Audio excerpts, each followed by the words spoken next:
بعض لوگ غریب ہوتے ہیں لیکن اللہ نے ان میں غیرت بڑی رکھی ہے. مجھے ایسے لوگ یاد رہ جاتے ہیں. میں جب یہاں آیا امامت کے لیے کئی سال پہلے، تو لوگ عقیدت محبت میں علماء کی دعوت کرتے ہیں، ان کی اپنی عقیدت، ان کی اپنی محبت، ان کو ہم ملامت نہیں کرتے. ان کے ایمان کا تقاضا یہی ہے کہ وہ علماء کی دعوت کریں. ہماری مصروفیات کا تقاضا یہ ہے کہ یہ نہیں کہ جو بھی بلا رہا ہے بس گھر کا کھانا ہی چھوڑ دے آدمی. کسی نے کہا نا کہ میں بدعتی مولوی کی ایک نشانی میں بتاتا ہوں، وہ مرتے دم تک اپنے گھر سے کچھ کھایا نہیں کرتے. تو اب میری دعوتیں شروع ہو گئیں. میرے ساتھ ایک پٹھان تھا باجوڑ کا تھا یا پتہ نہیں دیر بنیر کا، مجھے یاد نہیں. وہ بیچارہ گنے کا رس لگاتا تھا ادھر صدر میں گنے کا رس بیچتا تھا وہ، اور گردوں کا مریض تھا. بہت غریب. ایسے غریب کو اگر فری میں آفر آئے وہ تو خوش ہوگا نا. اب میری جب 2-3 دعوتیں ہوئی تو میں اس کو بھی لے گیا ساتھ میں. شروع میں ہمیں تجربہ نہیں تھا کہ دعوت کا انکار کیسے کیا جاتا ہے نا. اب لوگ زبردستی لے جاتے ہیں، چل بھائی اب منع کریں گے. تو اب اللہ کا شکر ہے پتہ ہے کہ کیسے انکار کرنا ہے نا. تو 2-3 دعوتوں میں جا کے میں تو پھر سائڈ پہ ہو گیا نا.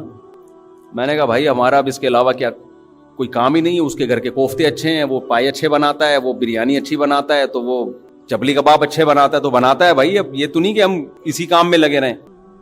تو جس نے جو دعوت کر رہا تھا نا مسلسل، اس نے کسی اور مولانا صاحب کو پکڑ لیا. اس کا بہرحال ایک اچھا جذبہ تھا، اس کو تو میں نہیں کہوں گا. اس نے کہا یار میرے گھر میں کوئی نہ کوئی دیندار ہونا چاہیے دسترخوان پہ. اس کا یہ جذبہ تھا.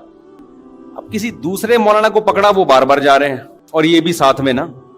تو ایک دن وہ مولانا بےچارے دعوت میں پہنچے ہوئے، یہیں بیٹھا ہوا مسجد میں پیچھے بیٹھا ہوا. میں نے کہا یار آپ نہیں گئے دعوت میں؟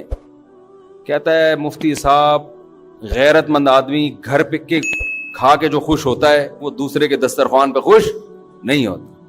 مجھے اتنا مزہ آیا اس کا یہ جملہ سن کے. میں نے کہا یہ مالدار ہوتا پھر مسئلہ نہیں تھا. اتنا غریب ہو کے بھی اب اس کو شرم آنے شروع ہو گئی ہے کہ یار ٹھیک ہے اگلا طیب خاطر سے دعوت دے رہا ہے، لیکن اپنے گھر کی سوکھی روٹی یہ دوسرے کے دسترخوان کی بریانی سے بہتر ہے. اچھا میری عادت ہوتی ہے ایسے خاندانی آدمی کو تلاش کر کے پھر اس کے ساتھ تعاون کروں. میں ایسے غیرت مند لوگوں کے ساتھ تعاون کرے انسان. تو ہمارے حضرت ایک واقعہ سنایا کرتے تھے، دیکھو کبھی کسی دوسرے کی جیب پہ نظر مت رکھو. اللہ تعالیٰ غیرت مند لوگوں کو بھی کھلاتا ہے، بے غیرتوں کو بھی کھلاتا ہے. کھاتے ہوئے ہم نے بے غیرت بھی دیکھے ہیں، لیکن غیرت مندوں کو آزمانے کے بعد آتا ہے کہ ان کی غیرت پر آنچ نہ آئے. رزق دروازے توڑ کے ان کے گھر میں گھستا ہے، عزت کے ساتھ ملتا ہے.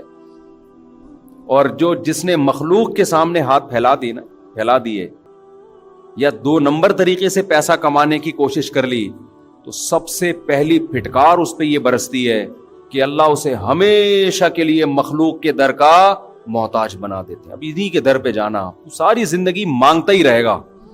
یہ بڑا عذاب ہے آخرت کے عذاب سے بھی. تو ہمارے حضرت ایک واقعہ سنایا کرتے تھے.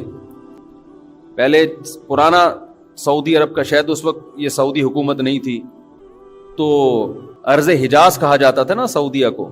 حجاز کی سرزمین کا کوئی بادشاہ تھا، کوئی حکومت پلٹی، بغاوت ہوئی، تو وہ بادشاہ بیچارہ ملک بدر ہو گیا. شہزادہ تھا. تو تھا یہ کہ جب وہ شہزادہ تھا تو ہندوستان سے کوئی شخص گیا حج کرنے یا عمرہ کرنے، تو اس شہزادے نے اس کا بڑا اکرام کیا. عرب لوگ بڑا اکرام کیا کرتے تھے حاجیوں کا اور عمرہ کرنے والوں کا.